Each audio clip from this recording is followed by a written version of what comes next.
ছয় দফা স্বাধীনতা সংগ্রামের টার্নিং পয়েন্ট।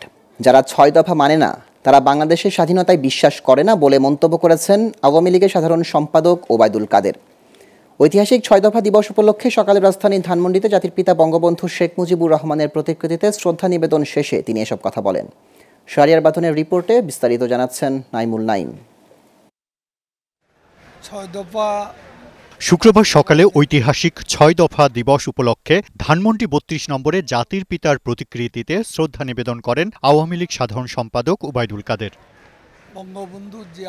তিনি বলেন, ছয় দফা স্বাধীনতা সংগ্রামের টার্নিং পয়েন্ট। যারা ছয় দফা মানে না তারা বাংলাদেশের স্বাধীনতায় বিশ্বাস করে না।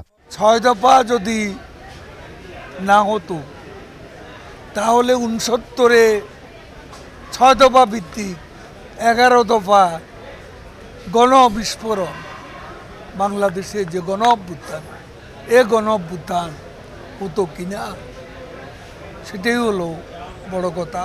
এই সময় তিনি অভিযোগ করে বলেন, জাতির পিতার হত্যাকারীরাই ৭৫ পরবর্তী সময়ে ৭ জুন ৭ মার্চ পালন করতে দেয়নি। ৭ই মার্চ এইসব দিবস ৭৫-এর পর নিষিদ্ধ হয়ে যায়।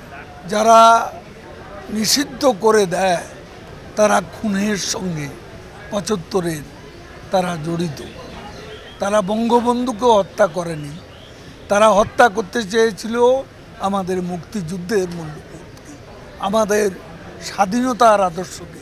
আওয়ামী লীগ সাধারণ সম্পাদক দাবি করেন, যারা দেশের ঐতিহাসিক দিবস নিষিদ্ধ করে দেয় তারা বঙ্গবন্ধুর হত্যার সাথে জড়িত, তারা দেশের স্বাধীনতা মানে না।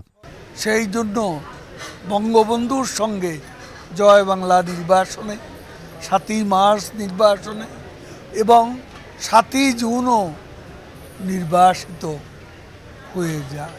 Global television news desk.